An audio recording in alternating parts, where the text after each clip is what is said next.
Marcy, Skylight, Gray, Cliff, and Redfield done. Now the long walk back to the lodge. 3:55 a.m., just signed in. Santanoni Range, let's go. The wind is whipping here in the Seward Range today. Just finished the Macomb slide and my legs are on fire. Well, I fell victim to the floating logs again. Made it to the top of East Dix. Peak number 3 of 5 for today here in the Dix Range. Avalanche Pass. On top of Rocky Peak Ridge. It's like a hurricane up here. Rain and wind here on Tabletop. Whiteface, number 6. Muddy day here on Street and Nye for number 7 and 8. Sunny and blue on Haystack. Algonquin, up in the clouds, number 18. Gothics, number 22. Panther, number 38. Allen, number 45. 7:12 a.m. Big Slide, Adirondack, 46er. You're listening to the 46 of 46 podcast. July 23rd, 2018. 3 days after completing the lower Great Range, it was time for a hike I had planned to do 3 other times, but got rained or thunder and lightninged out each time. It was Monday morning, so I knew the crowds on this popular peak wouldn't be there. It was time for Giant and Rocky Peak Ridge. The weather called for a cloudy day with only a 10% chance of rain, so I decided today was the day. The month was winding down, leaving for my next job was coming up, and it was time to get this quick hike in. So as always, 3 a.m. came, the alarm clock went off, and it was time to get up and drive from Saranac Lake to the Giant Ridge Trailhead parking just outside Keene Valley on Route 73. So I got in my car, drove there, and I pulled up to the trailhead, and it was very dark and very empty. Not another car anywhere to be seen. I figured I may have the whole mountain to myself today since it was a Monday morning and not a great day weather-wise. As I got out of my car, I had almost forgotten to switch my raincoat from my work backpack to my hiking pack, so thankfully I grabbed the jacket. Tied up the boots, locked the car, and started walking towards the woods. Then I started to notice something. It's sprinkling.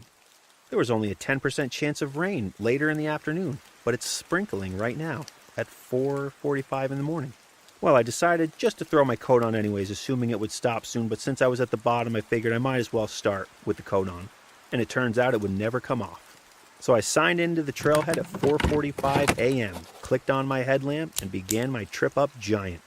3,000 feet of elevation gain in 3 miles. Let's do this. Giant is underway.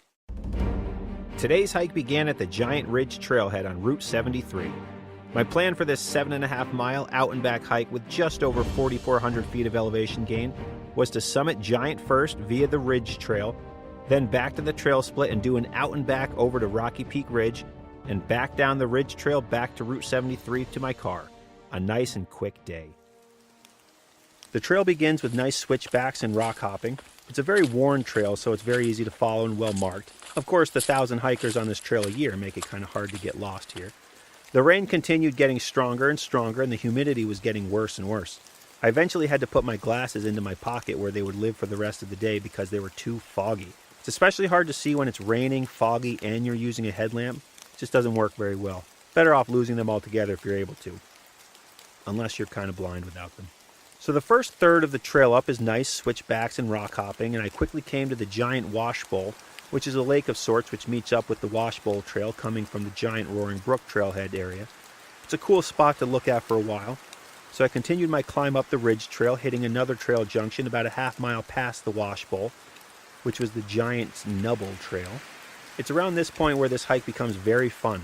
One of the things that makes Giant so appealing to hikers, besides its accessibility right off Route 73, is that it's a great hike. It's awesome. This part of the trail starts to include scrambles that involve coming out of the woods for a scramble, then back into the woods for more trail hiking, then shortly after that back out onto some more slabs for some more scrambling, and then back into the woods, so on and so forth. So the views are abundant throughout a huge portion of this hike. Constantly getting nice views. Great places to stop and enjoy the scenery throughout the entire hike.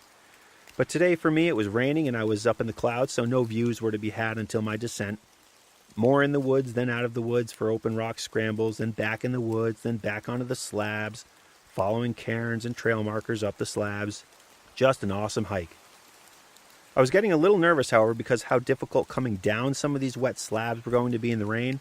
But that was a problem for future James to deal with. Present James was enjoying the hike up and just imagining how huge these constant views must be. I soon came to a trail sign about halfway up the mountain pointing left to go around the hump or straight to go, quote, over the hump. I opted to go around the hump on the way up and planned to go over on the way down. I would actually end up going around the hump on the way down as well because I seemed to miss the sign to go over on the way down. Oh well. So I went around the hump, which takes you for a nice walk in the woods. Shortly after this portion of the trail, you'll come to the Roaring Brook Trail Junction, and it's time to take a right, continuing up the Ridge Trail. This was the final trail junction until the split for Rocky Peak Ridge, so the first third of the trail was nice woodsy switchback rock hopping. The second third was scrambles coming in and out of the woods, and I'd say the final third was about a mixture of both, more or less. Some longer scrambles the higher you get, so definitely need to pay attention to the cairns, which if you're new to hiking, cairns are just rocks stacked on top of each other, kind of acting as a makeshift trail marker, along with some yellow lines painted into the rock, so you go from cairn to cairn. At this point, the rain never let up or stopped, and I didn't even notice it anymore. But as I was getting higher and higher, the wind was heavier and heavier. I made the final scramble to the trail split for Rocky Peak Ridge, where I read the sign, 1.2 miles to Rocky Peak Ridge. At the time upon reading that, I thought, man, I wish it was a lot closer than that. So I went left at this junction and continued the 0.1 miles to the summit of Giant, which I would land on at 6:50 a.m., 2 hours and 5 minutes from signing in. Giant stands 4,626 feet for high peak number 26. On a nice day, this summit would be fantastic, but today was nothing but rain and heavy, heavy winds. So I took my photo, a little video, and I immediately headed back to the split to start my trek over to Rocky Peak Ridge. Giant, made it up Giant. 2 hours and 5 minutes, in the clouds, terrible views, a very wet day, on to Rocky Peak Ridge, which is a lot further than I wanted it to be. I quickly made it back to the split and started the trip down to the Giant Rocky Peak Col. This was certainly a difficult task today due to the rain. It made for wet, muddy slabs, and getting to the col requires a lot of grabbing onto roots and butt sliding down slabs and being very careful climbing down, that sort of thing. It also seemed never-ending, and my feet were getting wetter and wetter as the day went. I'm pretty sure my boots were advertised as being waterproof, I'm thinking to myself. And so I checked my boots, and yeah, it's written on the boot, waterproof, but clearly that was not the case today. So once I made it into the col, and before beginning my ascent up Rocky Peak, I decided to quickly change my socks and have a fresh pair going up.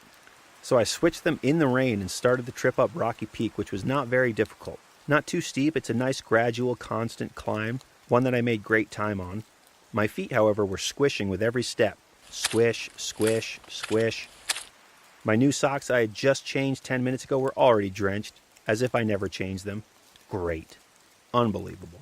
Soon after, I made it out of the trees and onto the large, open, rocky summit of Rocky Peak Ridge, standing at 4,420 feet, my 27th high peak at just before 8 a.m.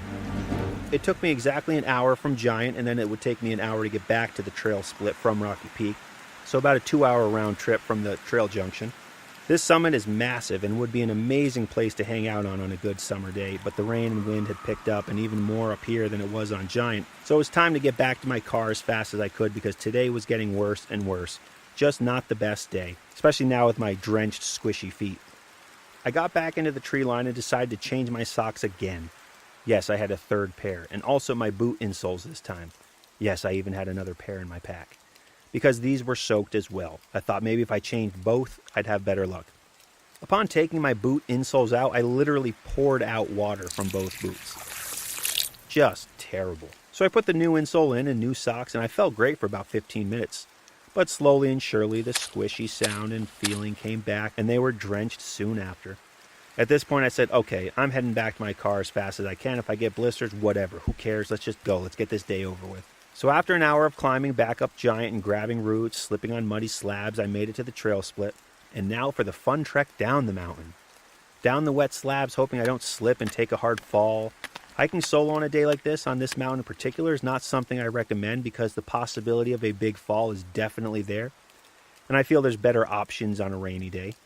That being said, I did it, so maybe don't even listen to me. Probably, I guess, just don't even listen to me since I did it. So about halfway down, I passed my first group of the day, a father and a daughter, and they asked how the views were at the top, and I said non-existent. I found the question odd considering it was pouring and seemed pretty obvious. The man then told me these are the Adirondack days him and his daughter love to hike in. The wet, humid, muddy days in the high peaks, not a lot of other hikers. It certainly has its own unique vibe and is pretty unavoidable here due to the amount of rain we receive if you do a lot of hiking. but I'll still take those perfect sunny blue sky Adirondack summer days over this any day. Of course, all these rainy days give us the very green Adirondacks that we have, so I suppose you must take the good with the bad. Shortly after passing them, I passed the only other people for the day, a couple hiking their first Adirondack peak, who also asked about the views. Hopefully they enjoyed themselves enough to try some other mountains, because today was not an ideal day in the woods, let alone your first day hiking here in the Adirondacks. Towards the bottom of the slab walking, in and out of the woods portion, the clouds started to move and open up. I could see Giant's Washbowl in the bottom of the surrounding peaks. The clouds were moving. Yes! Another benefit to this mountain are the constant views right in front of you on the descent. They're right in front of you as you're going down the slabs. Amazing. So I stopped at a few places and took in some views. The clouds moved fast, so the views came and went, but at least I got something that day.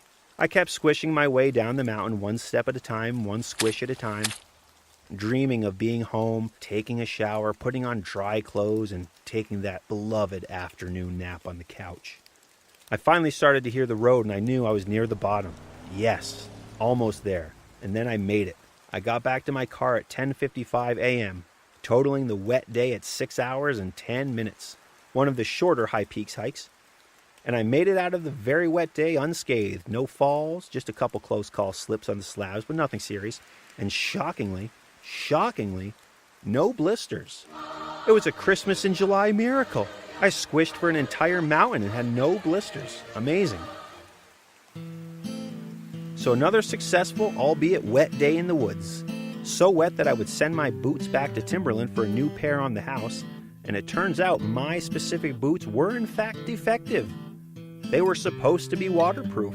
So there you have it. Case closed. Thank you, Timberland. They apologized for my wet day in the woods, but it's cool. It makes for a fun story now. So I finally summited Giant and Rocky Peak Ridge, a hike I'll certainly revisit on a sunny day for peaks number 26 and 27 on my 9th hike as I climb all 46 Adirondack high peaks in one summer.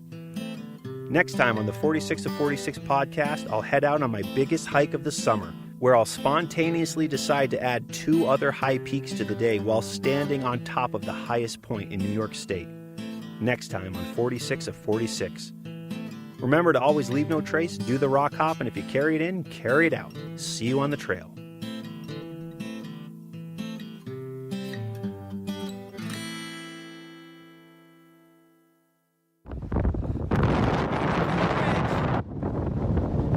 Like a hurricane up here. Crazy. Going down. Feet are drenched. Waterproof boots my ass, Timberland.